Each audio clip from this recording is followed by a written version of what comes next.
I'm Olivia Mitchell, 22 years old, and I once believed family meant unconditional support. For 18 years, I was the perfect daughter. Straight A's, extracurriculars, the future doctor they bragged about at family gatherings. Then came that summer evening when my parents sat me down. We just can't afford your college tuition. 2 weeks later, I watched them hand my brother keys to a brand new truck with a giant red bow. For his future, they said, smiling. That moment taught me that sometimes your own path forward requires walking away silently. If you've ever had to stand up for yourself when nobody else would, drop a comment below and tell me your story while you watch how I turned my family's betrayal into my greatest triumph. Growing up in Millfield, Ohio, population 8,000, I never questioned my place in the world or in my family. Our two-story colonial with the fading blue shutters sat on Maple Street, just 3 blocks from the high school where I spent 4 years at the top of my class. My childhood wasn't extravagant, but it was comfortable, the definition of middle-class American suburban life. My father, Richard Mitchell, worked as a production supervisor at the manufacturing plant that employed half the town. He'd been there 20 years, climbing from the factory floor to management through what he called grit and showing up. Mom, Linda, worked part-time as an administrative assistant at the local insurance office, a job she'd taken when I started middle school to help with college funds, she always specified. From kindergarten, I was labeled the smart one. My teachers sent notes home about exceptional aptitude, and my parents beamed at every parent-teacher conference. By 3rd grade, I was reading at an 8th grade level. By 6th grade, I was taking advanced math. It wasn't just natural talent. I worked hard, staying up late to perfect assignments while other kids played video games or hung out at the mall. "That's my girl," Dad would say, ruffling my hair when another perfect report card came home. "She's going to be the first doctor in the family." The dream of medical school became a shared family goal, something we talked about around the dinner table. "We're saving for your education," Mom would remind me when I asked for expensive things. Other teens had. "Your future comes first." My brother Jason came along when I was 3. Where I was studious and methodical, Jason was outgoing and spontaneous. He struggled with academics but could take apart and reassemble anything mechanical. Dad loved that about him, often pulling him into the garage to work on the family car together while I studied inside. Despite our differences, we were close growing up. He'd protect me from bullies at school, and I'd help him with homework at night. "You two balance each other out," Mom would say. Olivia with her books, Jason with his hands. There was never any explicit favoritism growing up, at least none I could detect. We both received love and attention. Christmas presents were always equal, and birthdays equally celebrated. If anything, my accomplishments seemed to receive more public praise. Throughout high school, I maintained a perfect 4.0 GPA while participating in debate team, student government, and volunteering at the local hospital. Every choice was calculated toward my future medical career. I sacrificed parties, dating, and social events to maintain my academic standing. My senior year, I was named valedictorian and received the Principal's Award for Excellence. The college application process began early in my senior year. My guidance counselor, Mrs. Westfield, pushed me to aim high. "With your transcript and extracurriculars, the top schools will want you," she assured me. I applied to 12 universities, including my dream school, Northwestern University with its renowned pre-med program. Around the kitchen table, we discussed finances openly. "We've been saving since you were born," Mom explained one evening. Spreadsheets laid out between us. "With your scholarships, our savings, and a small loan, Northwestern is within reach." Their support felt absolute and unwavering. When the acceptance letters began arriving, we celebrated each one. The Northwestern letter came on a rainy April afternoon. I remember standing on our front porch, hands shaking as I opened the thick envelope, the universal sign of acceptance. I screamed so loud our elderly neighbor, Mrs. Patterson, came outside to check if everything was okay. That night, my parents took us out to Salvatore's, the nicest restaurant in town, a place reserved for major celebrations. Dad ordered champagne for him and Mom, allowing Jason and me to have a sip and toast. "To our future doctor," he said, pride evident in his voice. "We always knew you could do it." After dinner, we discussed the partial merit scholarship I'd received. "It's a good start," Mom said. "We'll make up the difference. This is what we've been planning for." Dad nodded in agreement, adding, "Nothing's more important than setting our kids up for success." The following weeks were filled with excitement and planning. I selected first semester courses, researched dormitory options, and joined online groups for incoming freshmen. Mom took me shopping for dorm essentials, and Dad talked about driving me to Chicago in August. Everything seemed perfectly aligned. Each night before bed, I'd look at the Northwestern acceptance letter pinned to my bulletin board and feel a surge of excitement. Years of hard work had paid off. With my family's emotional and financial support, I was about to embark on the journey toward becoming Dr. Olivia Mitchell. What could possibly go wrong when I had done everything right? The shift happened so gradually, I almost missed it. In late May, about 3 weeks after my high school graduation, I noticed my parents having hushed conversations that would abruptly end when I entered the room.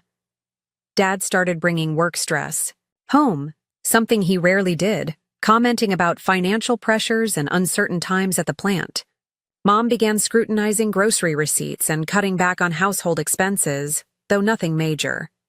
Still riding the high of graduation and focused on my upcoming university adventure, I dismissed these subtle changes. Until the family meeting. It was a Sunday evening in early June. The summer heat had settled in, making our dining room uncomfortably warm despite the ceiling fan spinning overhead.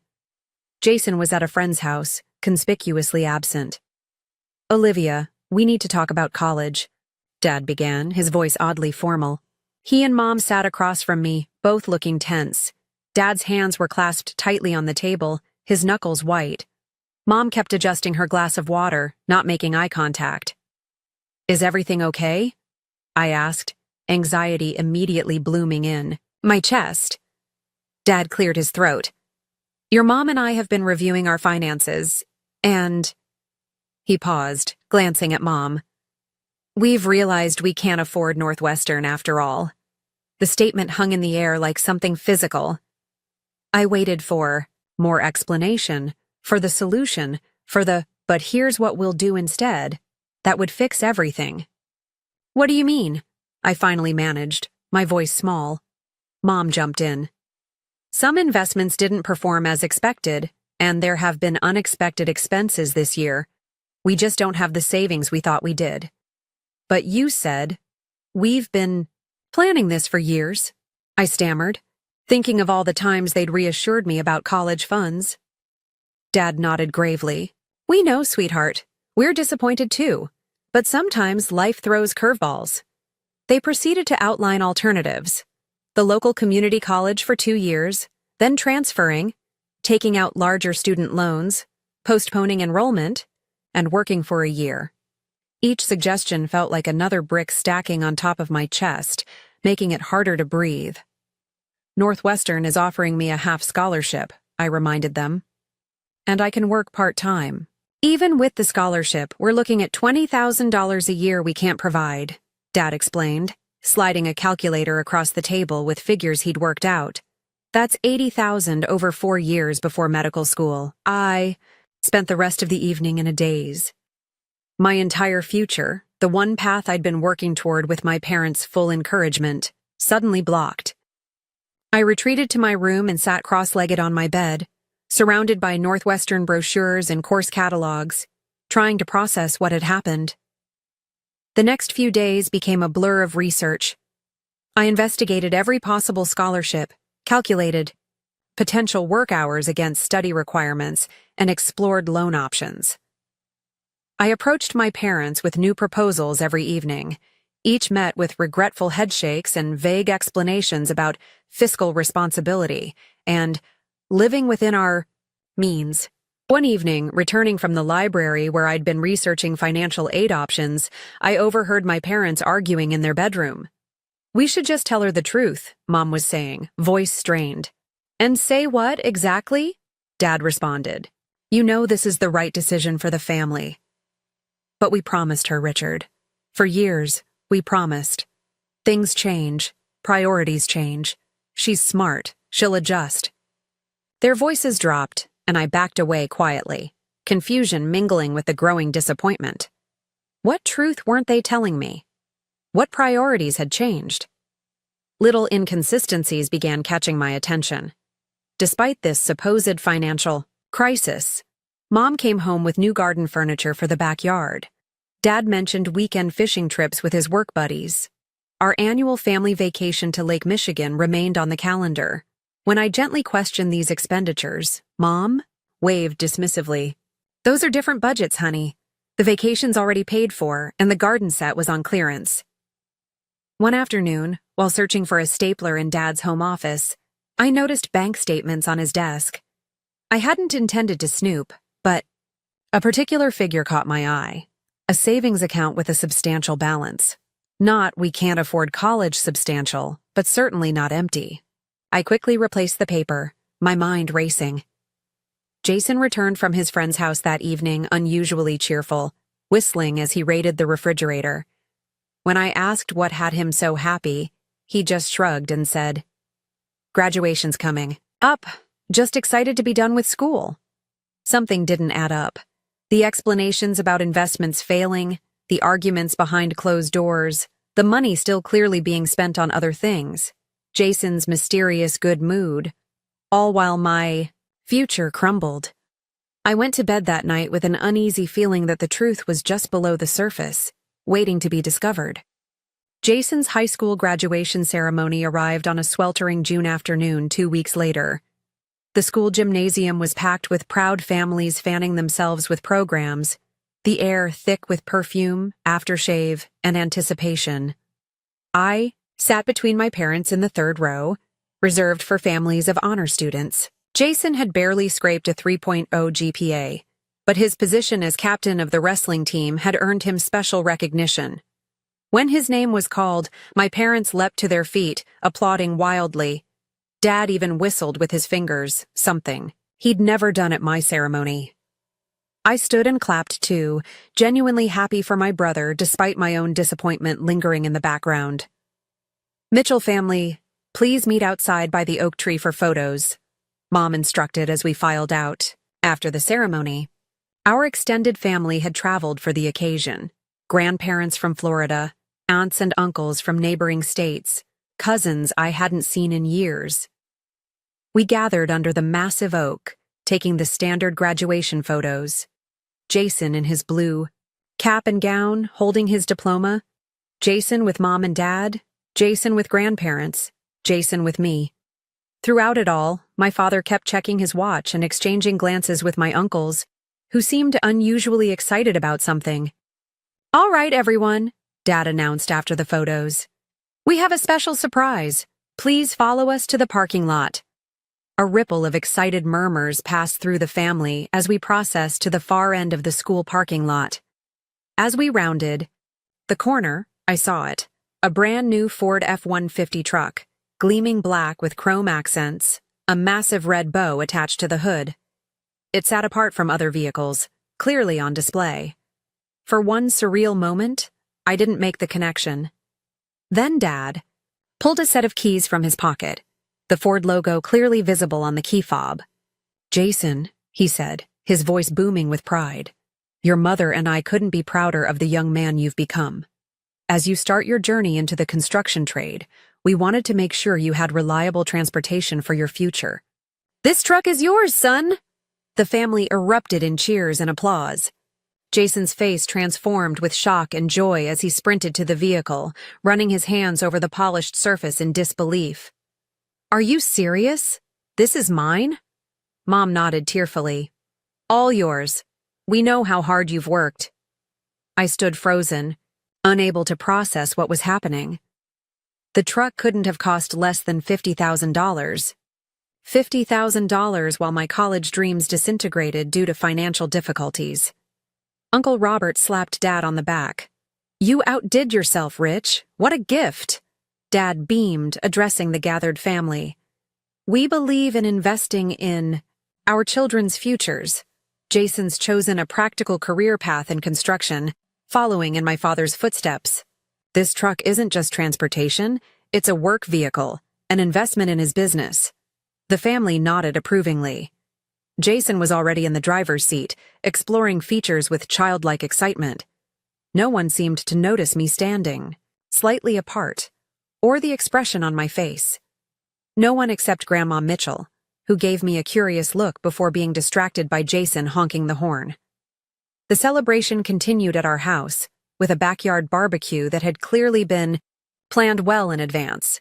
A custom cake featured a truck identical to Jason's gift, monogrammed work boots from grandparents, power tools from uncles. Everything coordinated around this planned surprise that my financially strapped parents had somehow managed to afford. The drive home had been excruciating. I sat silently in the backseat of my parents' car while they chatted excitedly about Jason's reaction. "Did you see his face?" Mom kept saying. "It was perfect." I stared out the window, tears threatening but held rigidly in check by shock and growing anger. After the last guest departed around 9, I found my parents in the kitchen, loading the dishwasher together. "Can we talk?" I asked, my voice steadier than I felt. "Of course, honey," Mom said, wiping her hands on a dish towel. "Wasn't it a wonderful day?" "The truck," I began, then had to start again when my voice cracked. "The truck must have cost at least $50,000. Dad straightened, defensive posture immediate. "We got a good deal through Bob at the dealership. Employee discount." "That's not the point," I said. 2 weeks ago, you told me you couldn't afford $20,000 a year for my education. Today, you bought Jason a $50,000 truck. Make it make sense." Mom sighed. "It's not the same thing, Olivia. This is a one-time purchase, not 4 years of ongoing expenses." "One time? Dad just told everyone it's an investment in Jason's future. What about my future?" "Medical school is an uncertain path," Dad interjected. 8 years minimum of education, mountains of debt, and no guarantee of success. Jason's chosen a practical career. Construction always needs workers, and he'll be earning while you'd still be studying." "So this is about return on investment?" I asked incredulously. "You never said anything about medical school being uncertain before. You encouraged it. You promised to support it." Mom stepped forward, placing a hand on my arm that I immediately shrugged off. "Honey, sometimes girls get these big dreams, then life takes a different turn. You might meet someone in college, start a family. Are you serious right now?" I stared at her in disbelief. "You think I've been working toward medical school just to drop out and get married?" "That's not what she meant," Dad said sharply. "But Jason is following in my footsteps. The Mitchell men have always worked with their hands. There's a legacy. The implication hung in the air between us. Jason was the son, the continuation of the Mitchell name, the legacy. I was temporary. An investment with diminishing returns once marriage took me away from the family. I looked at these people I thought I knew, feeling something fundamental shift inside me. So if I were a boy, don't make this about gender," Dad snapped. "It's about practical choices." But his eyes slid away from mine, and Mom suddenly became very interested in rearranging already clean countertops. The truth was as clear as the summer sky outside. I walked away without another word, climbing the stairs to my bedroom while celebration noises continued from the backyard where Jason was showing off his truck to lingering friends. I closed my door softly, sank onto my bed, and finally allowed the tears to come. That night, I listened to the sounds of my family through the floor. Laughter, conversation, celebration. For the first time in my life, I felt like a stranger in my own home. Dawn found me still awake, eyes burning from tears and lack of sleep. The house was quiet now, everyone exhausted from yesterday's festivities. I moved to my desk and opened my laptop, needing to understand exactly what had happened to find concrete evidence of what my heart already knew. I started with our family's shared email account, used primarily for utilities and household communications. Searching for Truck and Jason in the archive revealed the truth in black and white. An email chain between Dad and the Ford dealership dating back 4 months. Price negotiations, feature discussions, financing paperwork. All while I was applying for additional scholarships to pursue my supposedly supported dreams. The email that broke me was from Mom to Dad, dated just 1 week before they told me they couldn't afford my tuition. Confirmed with the dealership. Truck will be ready for Jay's graduation. They're keeping it hidden until the big day. Can't wait to see his face. Should we tell O we can't do Northwestern soon or wait until after her graduation? Worried about how she'll take it. My education, my future, had never been the priority. It had been sacrificed for Jason's gift, decided months in advance. The financial review had been theater, a fabricated excuse to justify what they'd already planned. Hands shaking, I dug deeper. In Dad's poorly password-protected documents folder, his birthday, always his birthday, I found our family financial statements. The savings account I'd glimpsed earlier wasn't the only one. There were investments, retirement accounts, home equity. While not wealthy, my parents were financially comfortable. Comfortable enough to afford both my tuition and Jason's truck. Had they chosen to prioritize equally? A soft knock interrupted my investigation. Jason, still in pajamas, looking sheepish in my doorway. "Hey," he said. "Can I come in?" I minimized the financial documents, nodding silently. He sat on the edge of my bed. "About the truck." "Congratulations," I said flatly. "Look, I know it seems unfair." "Seems?" He sighed, running a hand through his hair. "Dad's been talking about getting me set up in construction for years. He's already lined up apprenticeships with his buddies, and the truck is part of that. You know, for hauling stuff. And my medical career isn't worth similar investment?" Jason shrugged. "It's different. Dad says doctor stuff is all student loans anyway. Plus, you know, you'll probably get married and your husband will take care of things." The casual sexism stunned me into silence. Not just from my parents, but from Jason too. It was systemic, passed down like some toxic inheritance. "Dad says after trade school, they're going to help me with a down payment on a house," he continued, oblivious to my shock. "Start building equity early," he says. A house. After denying me tuition, they were planning to buy him a house too. "You think any of this is fair?" I asked quietly. His expression turned defensive. "Life isn't fair, Liv. We're just taking different paths. Mine happens to be more practical." "Do you even want construction, or is that Dad's dream for you?" He stood, abruptly. "I didn't come in here to be psychoanalyzed. Just wanted to make sure we're cool." "We're not cool, Jason. Not even close." After he left, I sat in the quiet of my room, letting reality settle around me like dust after an explosion.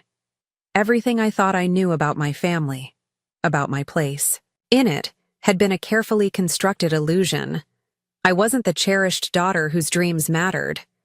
I was the girl expected to adapt, to accept less, to understand why her brother deserved more. I waited until breakfast, when we were all together at the table. Mom was serving pancakes, Dad reading the newspaper, Jason texting friends about his new truck. A normal family morning, except for the knowledge burning in my chest. "I found the emails," I said calmly, placing my phone on the table with the evidence displayed. "You've been planning Jason's truck for months, long before you told me you couldn't afford my tuition." Dad lowered his newspaper slowly. Mom froze with the pancake spatula midair. "You went through our emails?" Dad asked, voice dangerously low. "Our shared family account, yes. Where you discussed which lie to tell me and when." Mom sank into a chair. "Olivia, it's not what you think. It's exactly what I think. You chose Jason over me. You lied about not having enough money." Dad slapped. the table making dishes jump. That's enough. We made a parental decision about allocating family resources. We don't owe you an explanation. Actually, you do, I countered, surprising myself with my steadiness. You raised me to believe that education was everything. You promised to support my dreams. You helped me apply to Northwestern knowing you had no intention of helping me. Attend. We support your education, Mom interjected. Just not at an overpriced private university when perfectly good state schools exist. This isn't about public versus private, I said. It's about investing $50,000 in Jason's future while telling me you can't spare $20,000 for mine. The truck is different, Dad insisted. It's practical. Jason needed it for work. For work he hasn't started yet, I pointed out. And according to these bank statements, you have the money for both. You chose not to spend it on me. The kitchen fell silent. Jason stared at his plate. Mom looked near tears. Dad's face had turned an alarming shade of red. Since when do children dictate how parents spend money? He finally said. Since you made promises you had no intention of keeping. Since you taught me that hard work and excellence would be rewarded, then punished me for believing you. Dad pushed back from the table. I'm not having this conversation. When you calm down and start thinking rationally instead of emotionally, we can discuss alternatives for your education. Just tell her, Richard, Mom said quietly. Just tell her the truth. Dad shot her a warning look, but she continued. She deserves to know why we made this decision. He sighed heavily, the fight suddenly leaving him. Fine. The truth is, investing in a son makes more financial sense for a family. Jason will carry on the Mitchell name. His success directly benefits our family legacy. Your success... He paused, searching for words. Benefits only me? I finished for him. He didn't deny it. Traditional values have sustained families for generations, Olivia. Sons stay connected to family businesses, family names. Daughters eventually join other families. It's not personal, it's practical. I looked at my mother, hoping for some defense, some recognition of how deeply wrong this was. Instead, she nodded slowly. I know it sounds old-fashioned, she offered weakly, but practical decisions keep families stable across generations. The betrayal was complete. Not just financial support withdrawn, but the revelation that my place, in their hearts, had always been conditional, temporary, less than my brother's. I felt physically ill, my chest constricting as though the air had been sucked from the room. Jason finally spoke. Come on, Liv. It's not that big a deal. Take out some loans like normal people. The casual dismissal of my pain, from the brother. I'd helped through every school project, every difficult subject, broke something final inside me. I stood up slowly, legs unsteady. You didn't just betray my education, I said, looking at each family member in turn. You betrayed who I thought we were as a family. You made me believe I mattered as much as Jason. That was the real lie. I walked out of the kitchen, climbed the stairs to my room, and closed the door softly behind me.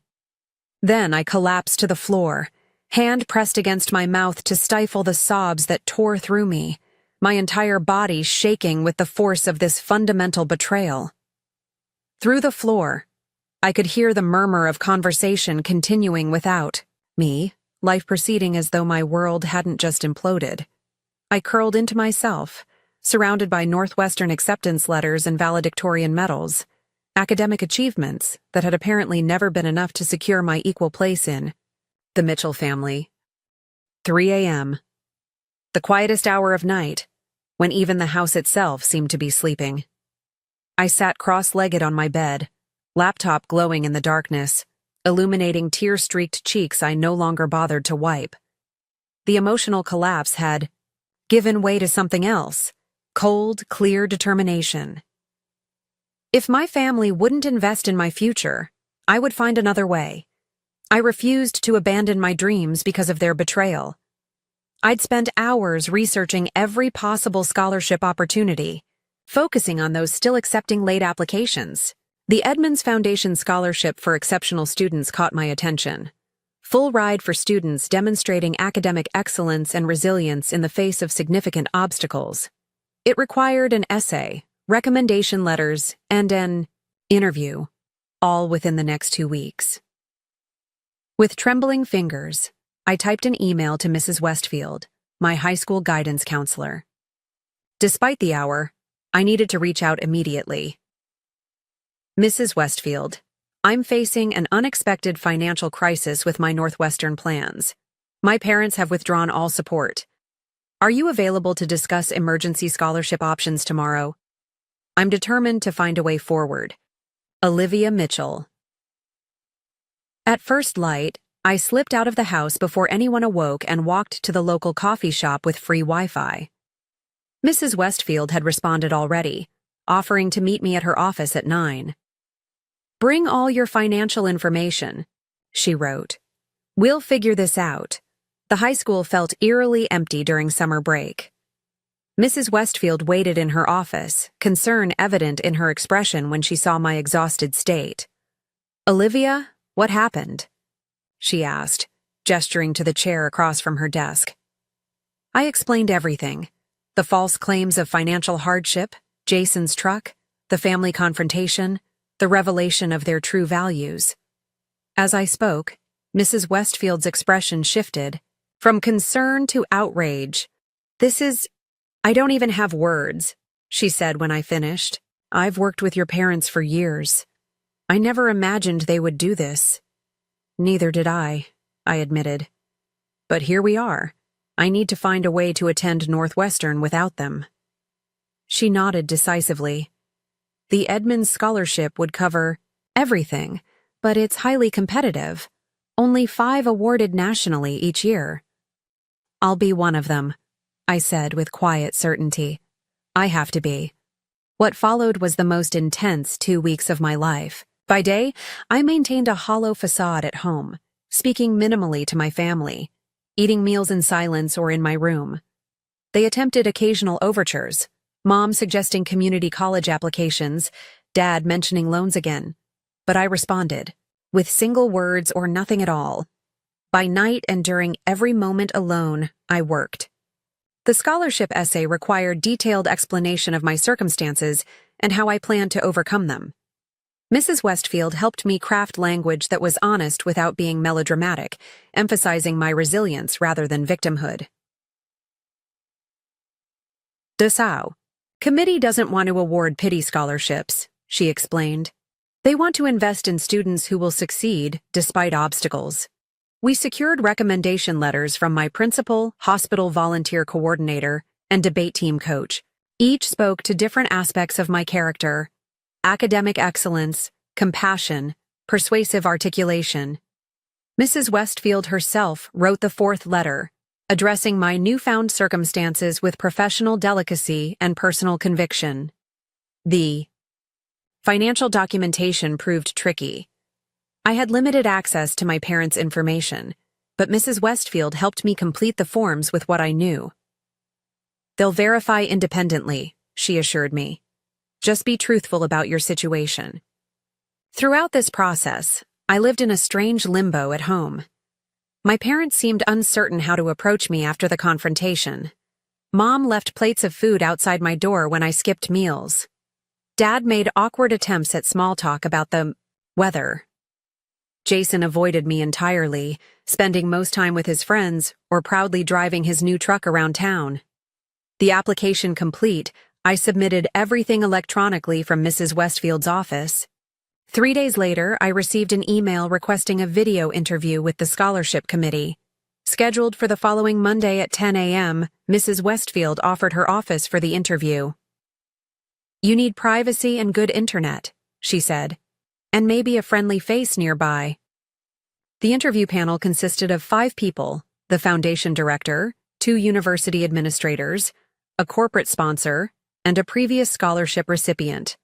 For 90 minutes, they questioned me about everything from academic goals to ethical perspectives to how I handled failure. When they asked about my family situation, I took a deep breath and told the truth without embellishment or self-pity. I always believed my academic achievements would be supported, as promised throughout my childhood. When that support was withdrawn in favor of my brother's more practical career path, I realized I needed to create my own opportunities. I'm not asking for this scholarship because I deserve it more than others, but because I will maximize its impact through dedication to medicine and future service. Afterward, Mrs. Westfield hugged me. That was perfect, Olivia. Dignified and powerful. Now we wait. The waiting proved excruciating.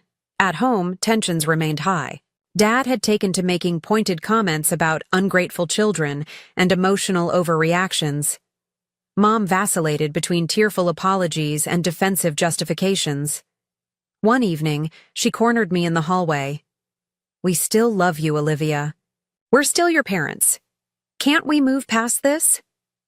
I looked at her, this woman I'd trusted implicitly for 18 years. "Love shouldn't have conditions or gender-based limitations, Mom. When you decided Jason deserved investment and I didn't, you redefined our relationship. I'm still processing what that means." 7 days after the interview, the email arrived. I was at the public library, my new refuge for avoiding home. With shaking hands, I opened it. "Dear Ms. Mitchell, the Edmonds Foundation Scholarship Committee is pleased to inform you that you have been selected as a 2024 recipient. This award covers full tuition, room, board, books, and a stipend for 4 years at Northwestern University." I pressed my hand against my mouth, tears blurring the rest of the message. I had done it. I had found my own way forward. That night, while my family slept, I began methodically planning my departure. Northwestern's orientation began August 15th, but I decided to leave earlier, mid-July. I needed distance, time to process, space to rebuild my sense of self away from the family that had betrayed me. I calculated expenses carefully. My personal savings from years of birthday money and part-time jobs would cover transportation and initial expenses. The scholarship wouldn't activate until orientation, but I could stay with Rebecca, my online friend who lived near campus, for the interim weeks. Over several days, I quietly packed essentials.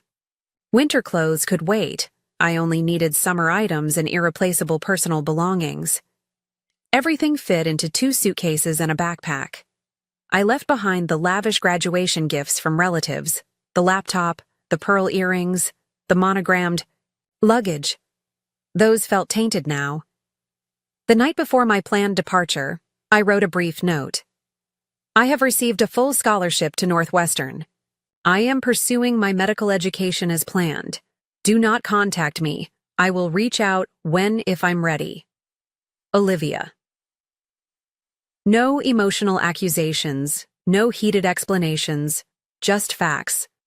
I would leave it on my perfectly made bed for them to find after I was gone. I arranged for a rideshare to the bus station at 5 a.m. before anyone in the house would stir. That final night, I lay awake in my childhood bedroom, surrounded by the remnants of a life built on false assumptions.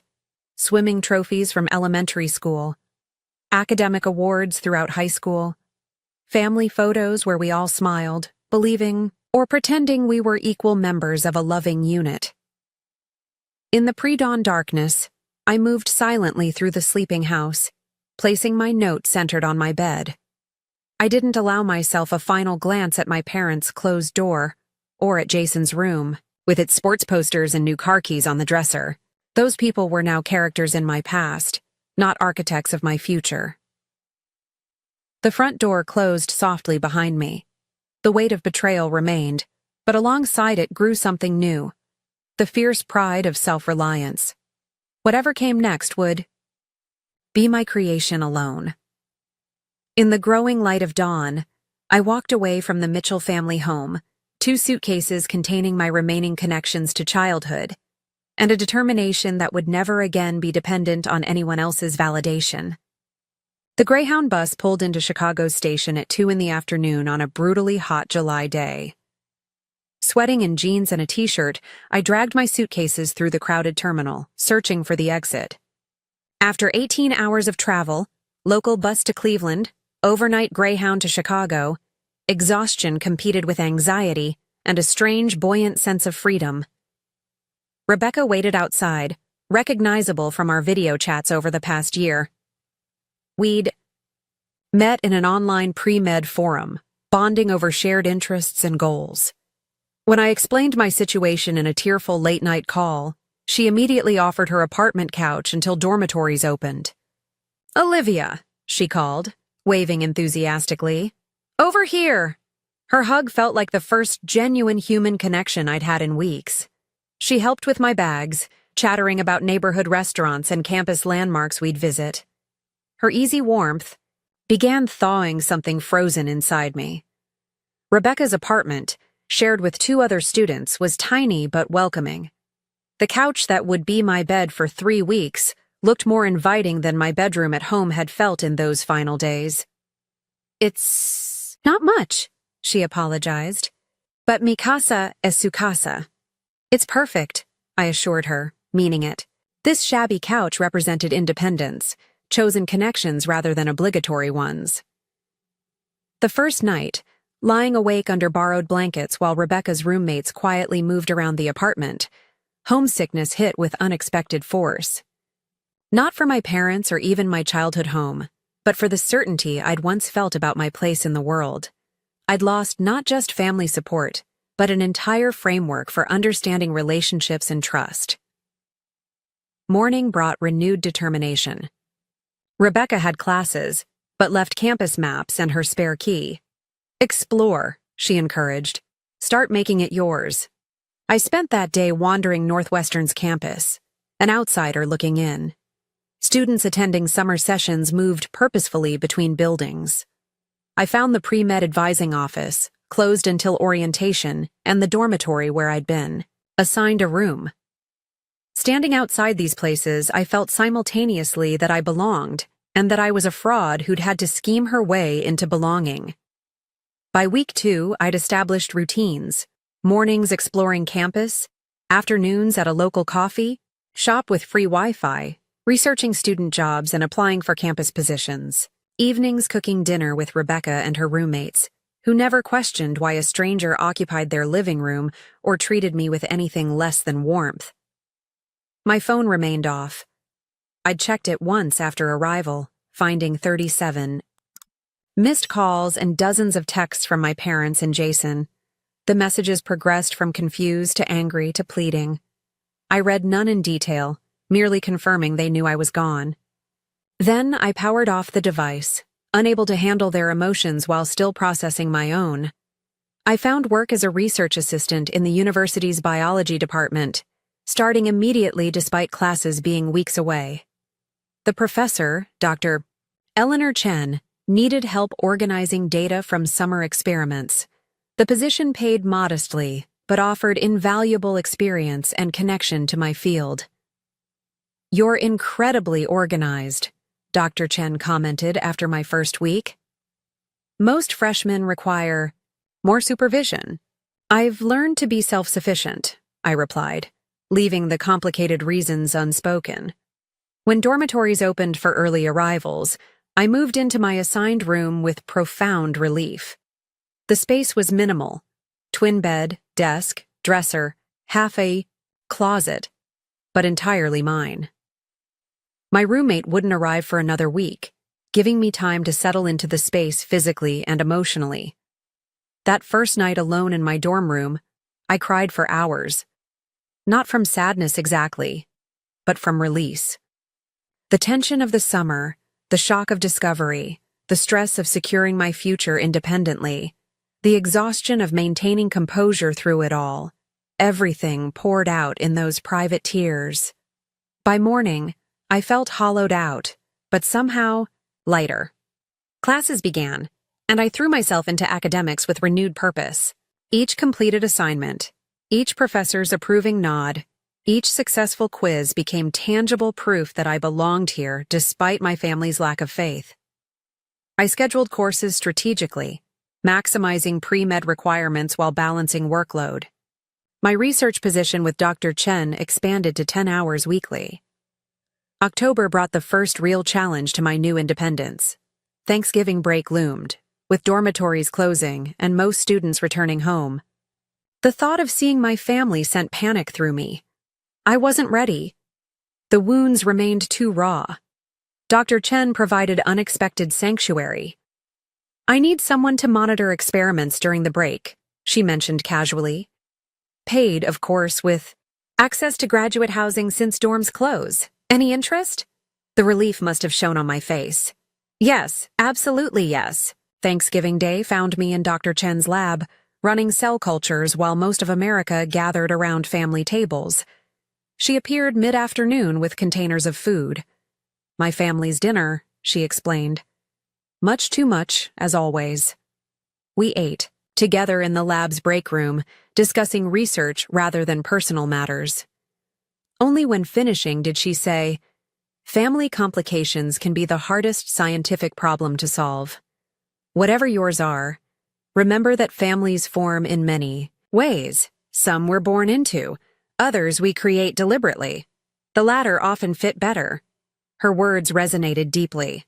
I was building my chosen family already. Rebecca and her roommates, Dr. Chen, study group members who'd become friends, my dorm resident advisor who checked in regularly. Winter break presented similar challenges, solved when a classmate invited me to join her family in Michigan.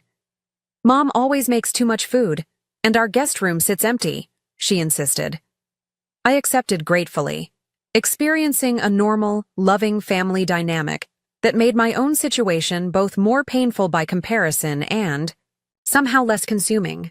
Other families existed where children were valued equally, supported without gender-based conditions. One Tuesday in February, my phone, kept charged but rarely checked, displayed a campus area code I didn't recognize. Thinking it might be administrative, I answered. "Olivia? It's Jason." I nearly hung up. "How did you get this number?" "Called the university. Said it was a family emergency." His voice sounded different, subdued, missing its usual confidence. "What do you want?" I asked coldly. "To apologize, and to tell you some things have changed at home." I said nothing, waiting. "Mom and Dad are separating," he continued into my silence. "Dad's not doing great. The truck got repossessed because he lost his job, and He paused. "I dropped out of trade school. It turns out construction wasn't my thing after all." A complex emotion rose in me. Not quite satisfaction at their struggles, but vindication that their practical plans had collapsed so quickly. "Why are you telling me this?" "Because you were right," he said simply. "About everything. The favoritism, the sexism, all of it. I didn't see it because I benefited from it. But when things got tough, Dad started treating me the way he treated you, like an investment gone bad. I realized that's all either of us ever were to him." The conversation lasted nearly an hour. Jason detailed the family's unraveling after. My departure, Mom's guilt manifesting as depression, Dad's rigid values crumbling under financial strain, their marriage fracturing under the weight of confronting their choices. "Mom asks about you constantly," Jason said. "Wants to know if you're okay." "I'm more than okay," I told him truthfully. "I'm thriving." When we disconnected, I felt no desire to reconcile with my parents, but something had shifted. Their collapse didn't heal my wounds, but it removed the power those wounds held over me. Their approval or disapproval no longer mattered. I was succeeding without them. Spring semester brought new triumphs. I maintained a perfect GPA while increasing my research hours. Dr. Chen invited me to co-author a paper, virtually unheard of for a freshman. My pre-med advisor remarked that I was positioning myself exceptionally well for medical school applications. As my first year neared its end, I received an email that stopped my breath. Acceptance to Northwestern's prestigious Accelerated Medical program. Another competitive scholarship that would secure my direct path to the university's medical school after undergraduate completion. Only 5 students annually received this honor. In my tiny dorm room, staring at the acceptance letter, I thought about the frightened girl who had boarded a bus with 2 suitcases less than a year ago. That version of me could never have imagined this moment of absolute triumph. I had lost a family but found my strength. I had been betrayed but learned to trust myself. The night before graduation, I received a text from Jason. "Mom's coming. Tomorrow. Wanted you to know. Your choice if you want to see her. Dad's not coming." I stood at the window of my dorm room, watching sunset paint the campus buildings golden. After everything, after rebuilding my life piece by careful piece, was I ready to face the person whose betrayal had catalyzed this journey? The answer came with surprising clarity. Yes. Not for reconciliation or forgiveness, but to close the I circle. To show her exactly who I had become without her support. To stand in my achievement without hiding or apologizing. I texted back one word. Okay. Graduation day dawned brilliantly clear, Lake Michigan shimmering like polished glass beyond campus boundaries. I dressed methodically in my room, black dress beneath the academic gown, honor cords draped over my shoulders, cap positioned precisely. Each item represented triumph over circumstances that should have defeated me. My roommate Catherine snapped photos as I prepared. "First in our class," she kept saying proudly. "They should make you give the speech instead of that boring dean." We joined the procession of graduates assembling outside the auditorium. Faculty in colorful academic regalia lined the walkway, Dr. Chen among them. She stepped forward as I passed, briefly squeezing my hand. "Extraordinary work, Olivia. This is just the beginning." I hadn't told anyone about my mother's possible appearance. It felt too complicated to explain, too personal to share. I wasn't even certain she would come, despite Jason's text. Part of me hoped she wouldn't. As our procession reached the administration building, where we would collect name cards before entering the ceremony, I saw her. My mother stood near the information desk, looking smaller than I remembered, her hair showing more gray. She appeared to be arguing with the assistant dean of students, gesturing emphatically.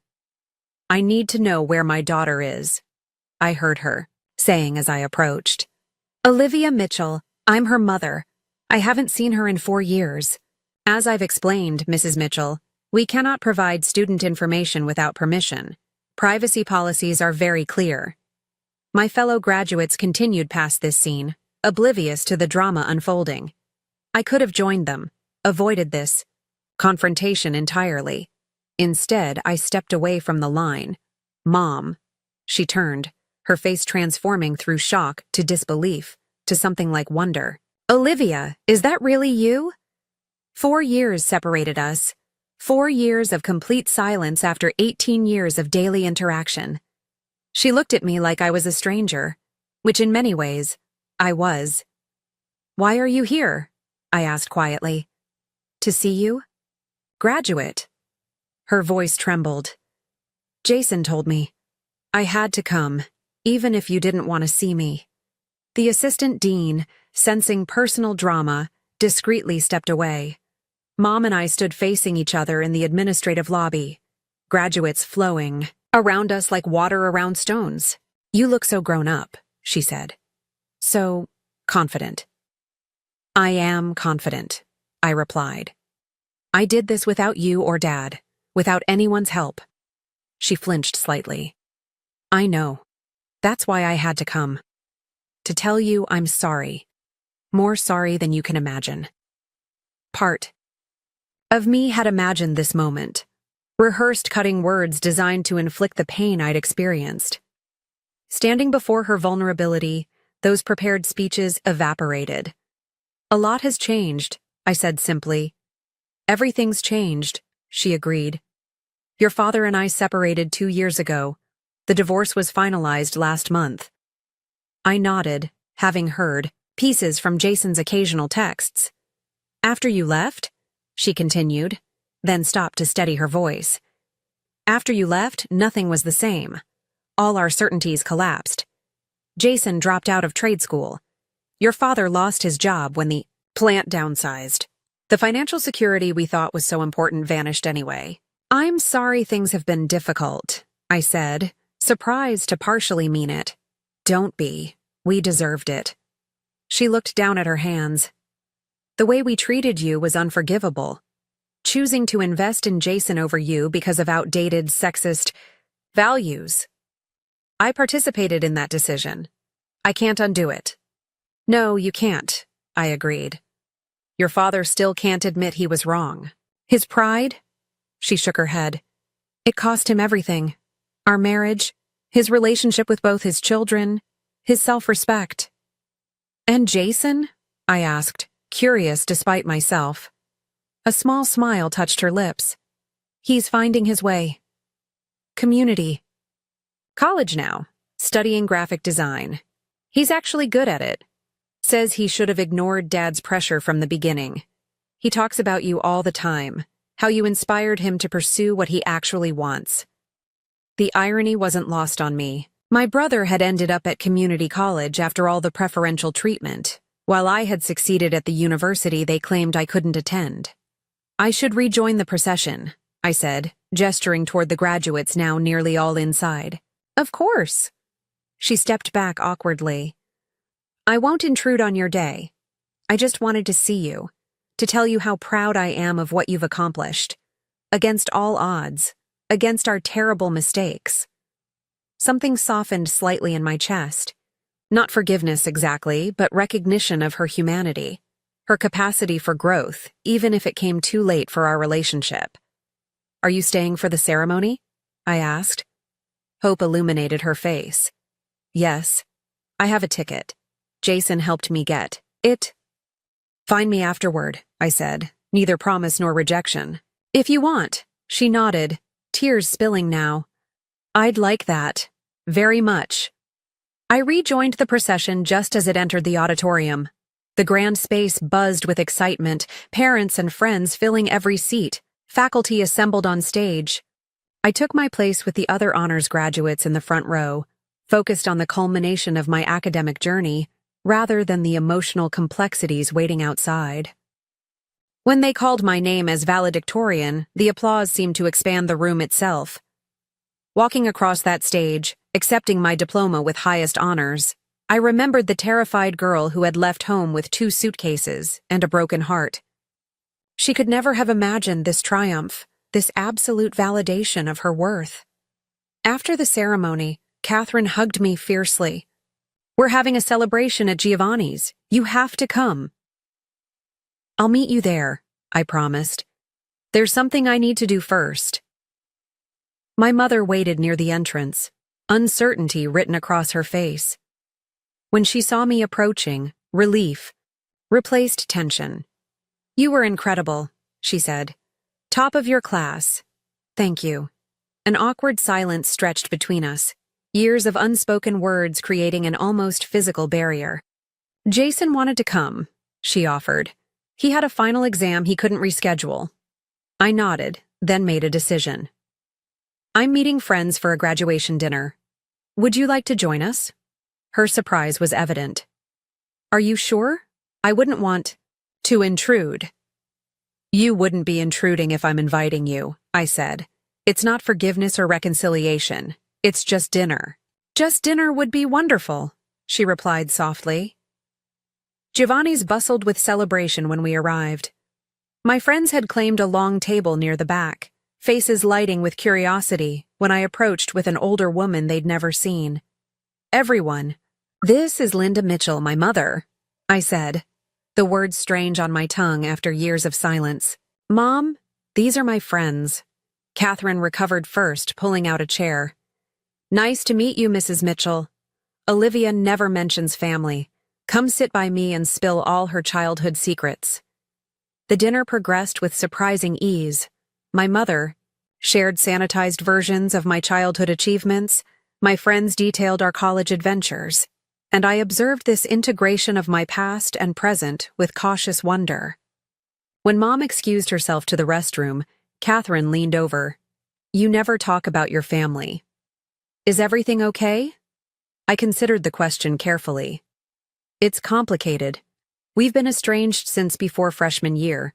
This is the first time I've seen her in 4 years. Catherine's eyes widened. Seriously? But she seems so proud of you. She is now, I said. She wasn't always. People can change, I guess. When Mom returned, the conversation shifted to my medical school plans. She listened intently as I described the accelerated program I'd been accepted to. You always wanted to be a doctor, she said softly, since you were 6 and got that toy stethoscope for Christmas. The shared memory created an unexpected bridge across years of silence, not rebuilding what was lost, but acknowledging that our histories remained intertwined despite the rupture. As dinner concluded, we walked together toward the parking lot. Night had fallen, campus lights illuminating paths between buildings where I'd spent 4 transformative years. Thank you for including me today, Mom said. I know you didn't have to. No, I didn't, I agreed. But I'm not angry anymore. That's different from forgiveness, but it's something. She nodded, accepting these terms without pushing for more. You've built an amazing life here. Great friends, academic success, clear direction. You did that without us. Without me. I did, I acknowledged. It wasn't easy, but it taught me something invaluable. No one else defines my worth or capability. Not parents, not society's expectations, not gender norms. Only I determine my limits. A lesson I learned too late, she replied. But one I'll never forget. We reached her car, the moment of separation at hand. Will you stay in touch? She asked tentatively. Even occasionally? I considered this carefully. I can't promise regular contact. My life is moving forward. Medical school, residency eventually. But yes, occasional updates seem reasonable. Relief softened her features. That's more than I deserve. Thank you. We didn't hug goodbye. That would have felt forced, premature. Instead, I stepped back as she entered her car, both of us acknowledging the careful distance that respect required. Walking back toward campus where my friends waited, I felt an unfamiliar lightness. Not the absence of past pain, but its transformation into something constructive. Wisdom, resilience, self-knowledge. My family had tried to limit me based on antiquated notions of gender and worth. In breaking free, I hadn't just achieved academic success. I'd discovered my capacity to define myself on my own terms, to build connections based on genuine value rather than obligation. The greatest lesson wasn't about forgiveness or reconciliation, though both remained possibilities for the future. It was about the power of self-definition, of refusing external limitations, of writing your own story even when others try to reduce you to a supporting character in theirs. As I rejoined my chosen family, friends who celebrated my success without qualification, mentors who recognized my potential without gender-based asterisks, I understood that betrayal had given me an unexpected gift, the freedom to discover my true worth, unconstrained by others' limited vision. 4 years ago, a devastated girl had boarded a bus with nothing but determination and 2 suitcases.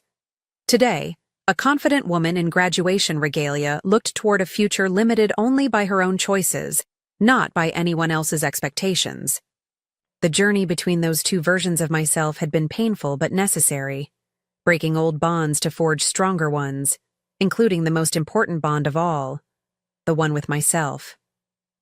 So, if you're watching this and facing your own version of family disappointment or inequality, remember that other people's limitations aren't yours to carry. Your worth isn't determined by their investment. Sometimes the greatest act of self-love is walking away from those who can't see your full potential, creating space for those who will. Have you ever had to redefine yourself after betrayal? Drop a comment below sharing your story. Like and subscribe if this resonated with you, and share with someone who might need to hear that standing up for yourself isn't selfish, it's essential. Thank you for witnessing my journey from heartbreak to triumph, and remember, the only permission you need to pursue your dreams is your own.